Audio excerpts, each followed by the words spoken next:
Shalom. I'd like to start off by giving all praise to Yahawah Bahasham Yahawashi. Double honor to the apostles and the elders of Great Millstone. Salutations to you brothers out there on the highways and byways, preaching this word in truth and sincerity. And I just wanted to do a quick lesson on, because there's a lot of things going on where people are saying we're on the highways and byways, and they're wondering in their head or saying out their mouth, where are you getting all this so-called hate from, or all this destruction?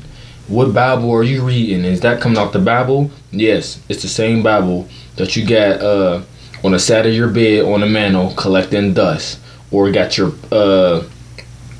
little pen or your pictures in a prosperity ports. All right, when you're not eating a whole roll, because we already know that y'all are not in these scriptures at all. All right, you just want to look at the parts where you want to read and try to apply it that way. And you barely even do that the right way. Alright, so just wanted to get into a quick lesson. I don't want to make it long for y'all, about the little bit of bitterness, and what's in this book. We'll start off with Ezekiel, alright? And I'm gonna mainly go to the points, you brothers can read, further on and above if you want to get a more clear understanding. Alright, so it's Ezekiel 2, and I'm gonna start at 8, right? And it says, "But thou son of man, hear what I say unto thee. Be not thou rebellious like the rebellious house. Open thy mouth and eat that I give thee.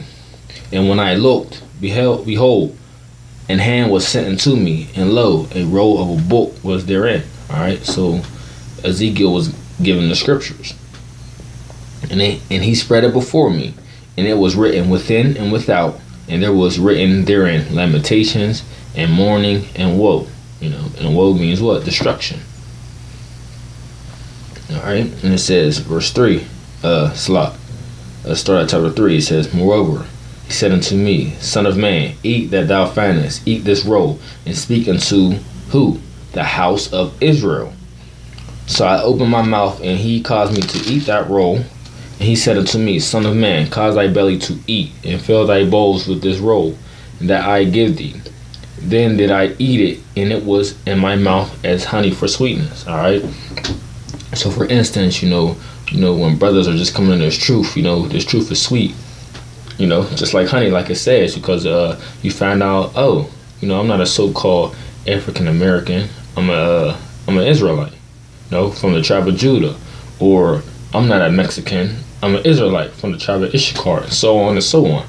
All right, and you find out what you're God's chosen people. And it's like, we were God's chosen people. Well, what happened? What's going on? You found out only the Israelites will be saved, things like that, so on and so on. So that's the sweetness of it. It's like, this is beautiful, I love this. But then as you take all that in, you get more deep into the scriptures, then that bitterness starts to come. Alright? Now let's go into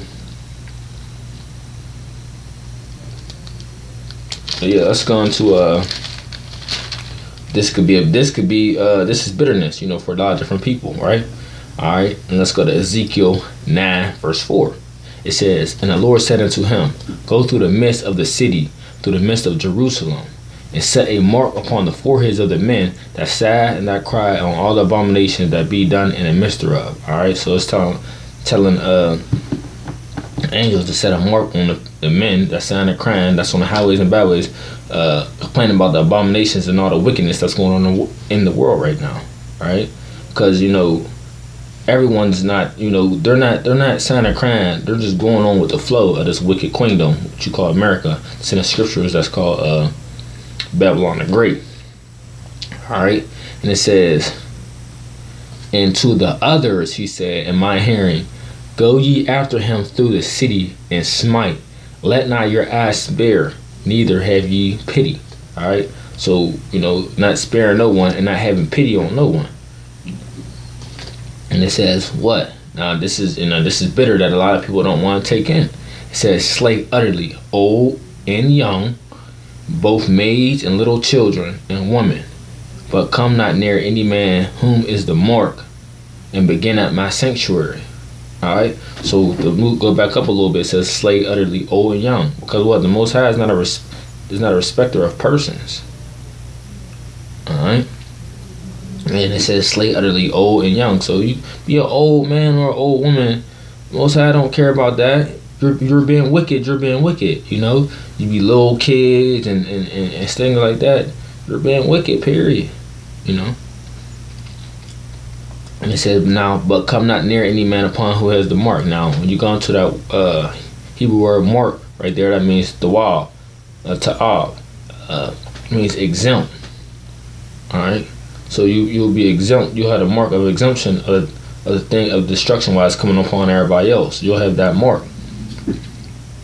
And it says, begin at my sanctuary, which is sanctuary is the Israelites, the house of Israel. Then they begin at the ancient men, which were before the house. And he said to them, defile the house and fill the courts with the slain. Go ye forth. And they went forth and slew in this city. You know, so that's what a lot of people was realizing what's about to come. You know, there's about to be a lot of mass death on the soils of America. Now that's good news for the elect men that's going to have the mark, but that's better for the rest. That's not going to have that mark. No one knows who's of the elect or not, or who's going to have that mark or not. So that's what you call, that's part of the bitterness. You know, if you don't have that mark, you're going to die. You're going to be destroyed. Simple as that. All right, let's go to go back off what Ezekiel was saying. Let's go to John the Revelator, right? And just chapter 10. Let's start at 8.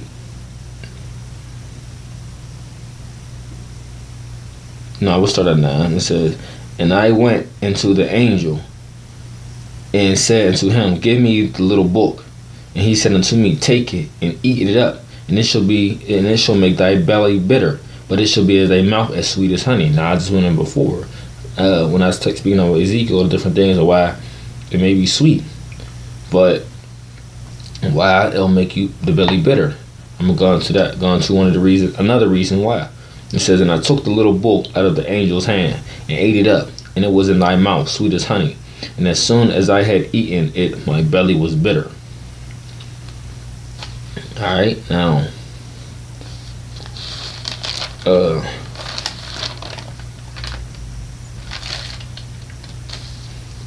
when you read up, you know, one of the visions is speaking on the world wars, the world wars, things like that. Talking about. Then you have he had a vision of when the soldiers was going to try to fight against Yahawashi, you know, come back and fight against Yahawashi and the angels. Get zapped? They gonna get zapped to powder. You know, that's bitterness. That's part of the bitterness of the scriptures. You know, what else? People, you know, people getting beheaded. You know, I mean, that's all bitterness, right? So let's go into bear with me. Let's go into the example that John seen.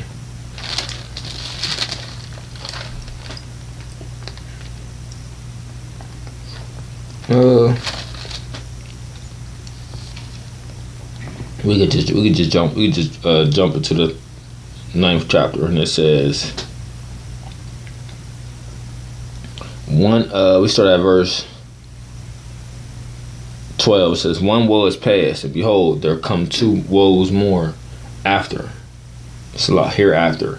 And the 6th angel sounded, and I heard a voice from the 4 horns of a golden altar, which was before the Most High, saying, the 6th angel which had the trumpet, loosed the 4 angels which are bound in the great river Euphrates. And the 4 angels were loosed, which were prepared for an hour and a day and a month and a year, for to slay the 3rd part of men. Now when you go into the when it said like the third part of men, when you go into that, there's three classes of men. There's the sons of the Most High, which is Israel, Yasharallah, princes of power. You got the sons of the nations, which is all these other nations. Then you got sons of the wicked, which is who? Esau, the Edomites. You go to Malachi 1:4 to tell you Edom is the border of wickedness. Right? And it says, and the number of the army of the horsemen were 200,000, and I heard the number of them, right? And when I'm speaking of that army, that's talking about the missiles, right? Not actual people. It says, and I saw the horses in the vision, and them sat on them having a breastplate of fire, and a descent and brimstone, and the hitters of the horses were as heads of lions, and out of their mouths issued fire and smoke and brimstone. Alright, now when you go into that a little bit, that's speaking of them nuclear warheads. Why? Because it says the breastplates of fire and the descent and brimstone, and the heads of the horses were heads of lions. And the head of a lion is strong. Alright, and that's the main part of the missile that's last, that hits everything and messes everything up, is what? The warhead. And there's multiple warheads in a missile.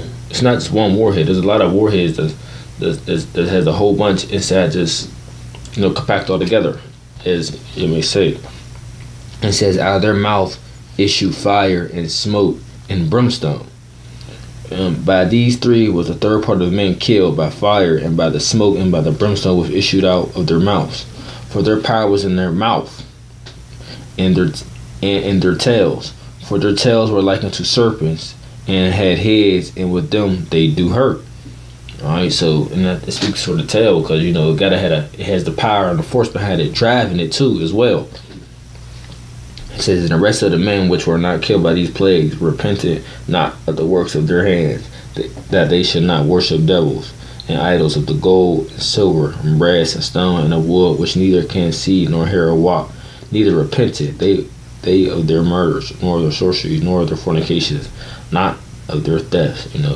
That's, I don't even have to read that, but that's going into you got people that's still going to be like I said, they're not even going to repent, even with all that's happening. Yeah, go to one more. Let's go to another person. 2nd Esdras 13:13, right? And it says, and it came much. I'm gonna jump straight to the point. It says, and there came much people unto him, whereof some were glad, some were sorry, some of them were bound, and the others some brought of them that were offered. Then was I sick through great fear, and I awaked and said, Thou hast showed thy servant wonders from the beginning, and hast counted me worthy that thou shouldest receive my prayer. Show me now yet this interpretation of this dream. For I conceive in my understanding, woe unto them that shall be left in those days, and much more woe unto them that are not left behind. For they that were not left were in heaviness. Alright, so the point was, it says, then I was sick through great fear, and I was awake and said, so he said, then I was awake. The visions with John the Revelator that was saying, it was to a point where it made him sick. Alright, so let's go into some of the visions. You got the insurrection on the people, people rebelling against the government. You got martial law. You got cannibalism. You got all these different things which he was seeing in the vision. And when you read up in the same chapter that I just read, right? It talks about him seeing Yahawah flying upon a chariot, which was big as a mountain. Him and the angels coming back to fight against what? The armies that will be all in the Middle East. First they'll be fighting against each other, then they'll turn back and fight against who? Our king, Yahawah. Or that's what they're going to come back and fight against. But then it tells you what? That he's not going to lift up he's not going to lift up no held a sword nor instrument. So that means what? He's going to be zapping people to powder. Within these chariots. So you gotta imagine when you take on visions like these, it's going to make your belly bitter and sick. People think they seeing something. Just for instance, you may be in the streets and you see somebody get their head blown off. That might make you sick. It may make you sick to your stomach.